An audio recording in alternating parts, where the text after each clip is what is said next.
n'a pas bu, je crois.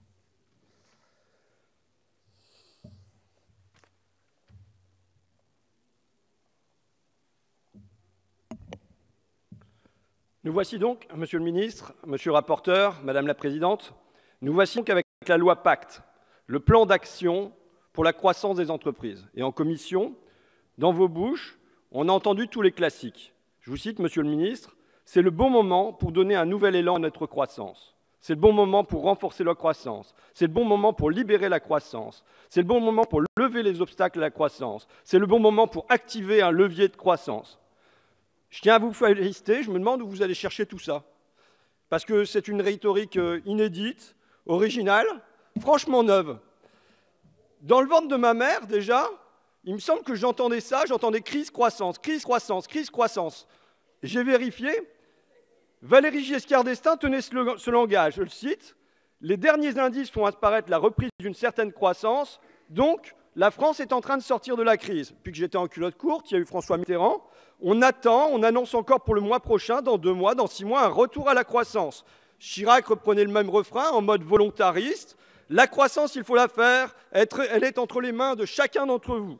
On a eu Nicolas Sarkozy, vous étiez à ses côtés pour aller chercher avec les dents, un point de croissance supplémentaire, vous avez œuvré avec lui, et il disait « il faut qu'on libère les forces de croissance ».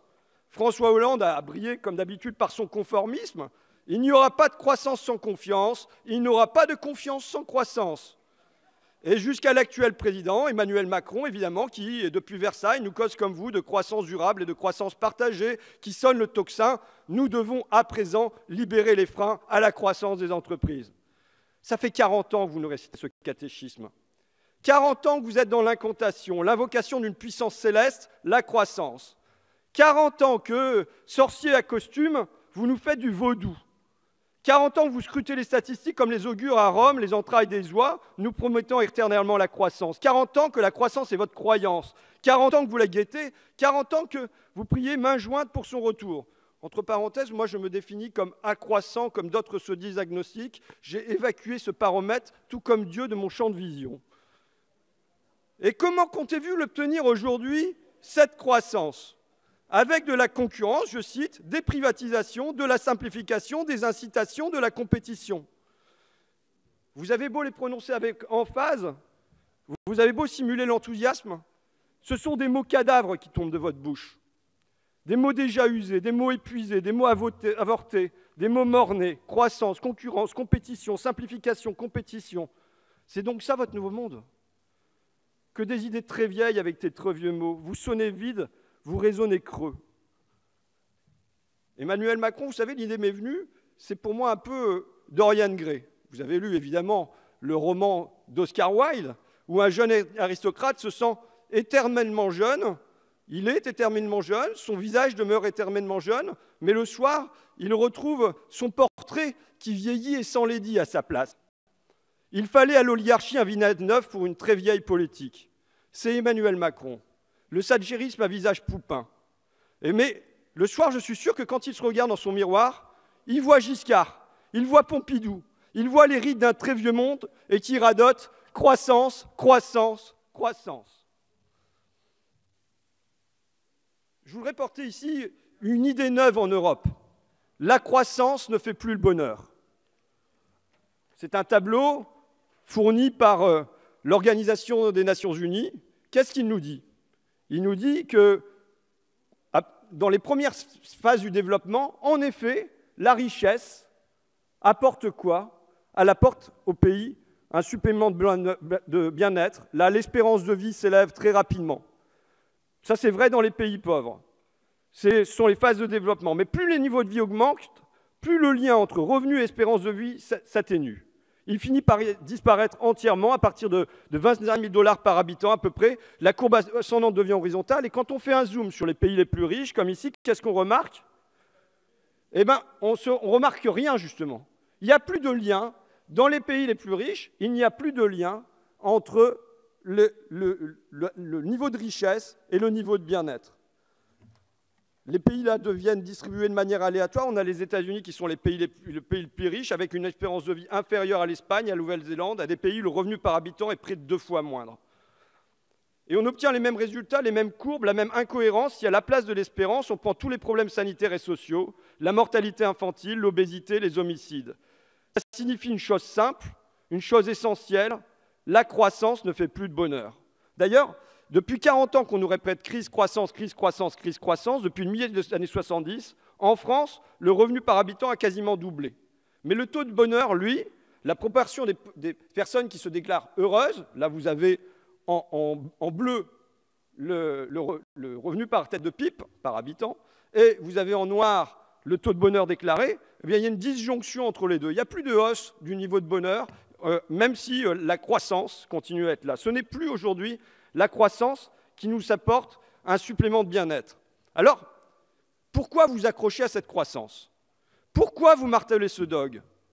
Pourquoi aujourd'hui encore, vous êtes prêts à priver les salariés de cantine, à privatiser les aéroports et le loto, à déréglementer les tarifs de gaz au nom de cette croissance? C'est que, pour les puissants, la croissance remplit une fonction, un rôle idéologique. Elle vient dire aux gens, prenez patience, votre sort va s'améliorer, mais attendez d'abord la croissance.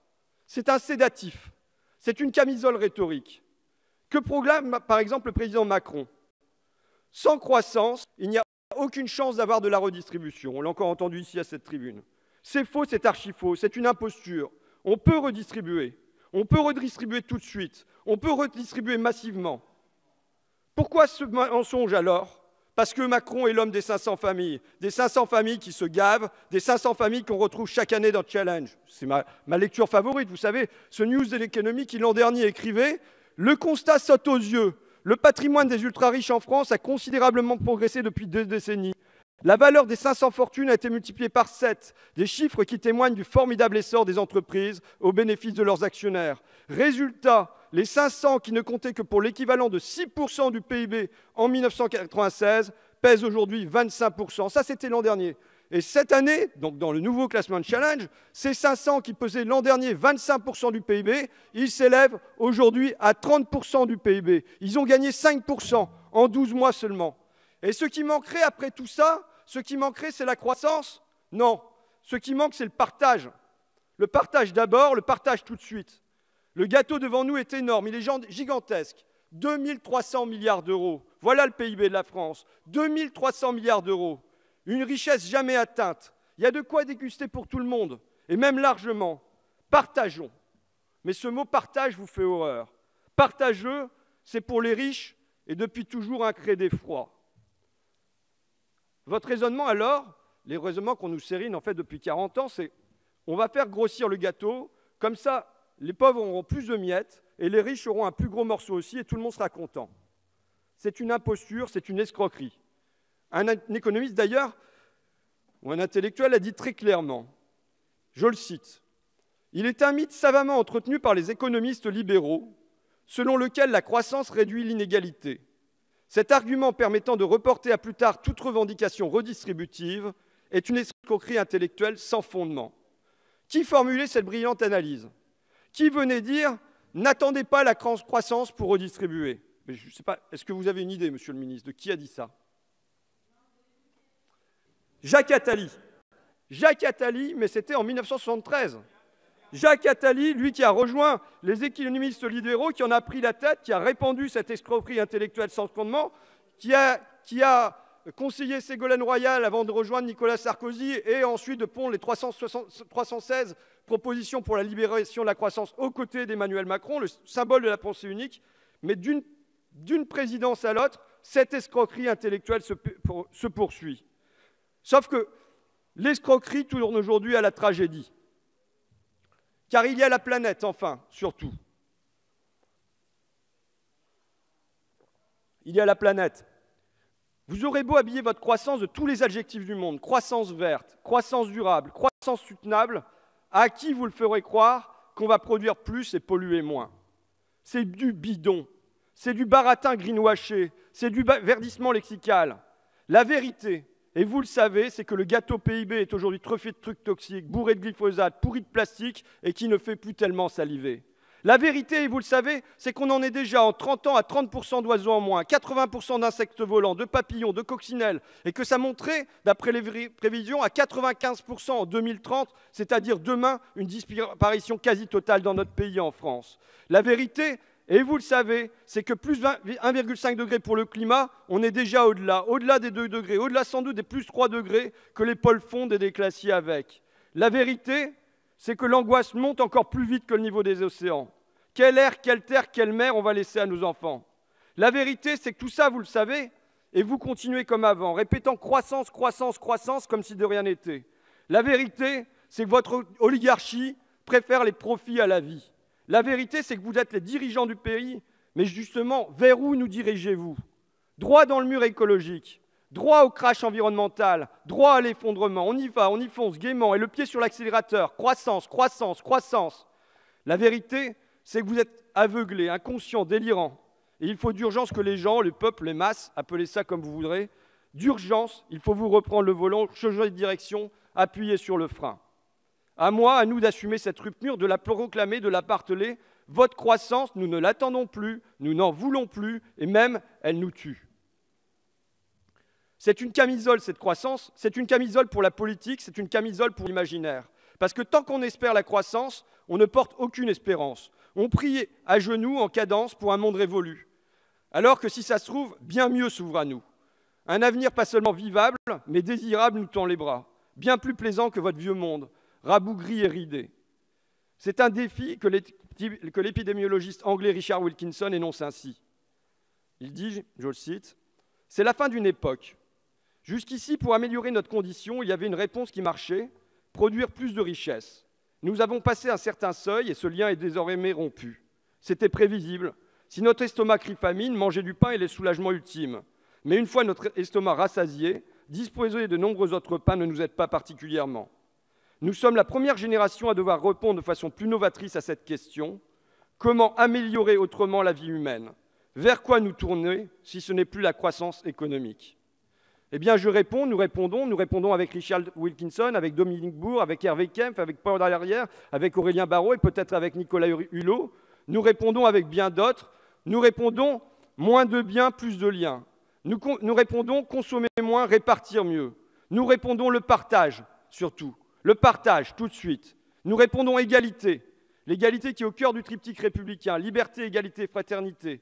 L'égalité sans quoi tout s'écroule. L'égalité aujourd'hui oubliée, bafouée, chaque jour piétinée. Là, maintenant, vous m'écoutez comme un original, comme un marginal, bien assis que vous êtes sur vos certitudes. Croissance, croissance, croissance.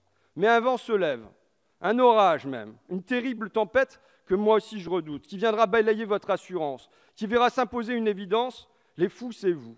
Les fous qui prenaient une croissance infinie dans un monde fini, les fous qui menaient l'humanité à son suicide. Heureusement, il reste quelques sages, des gens peut-être sans cravate ou aux cheveux longs ou au langage mal polissé, mais des gens au fond infiniment plus raisonnables et qui préparent tout pour demain, pour notre pays, une autre espérance.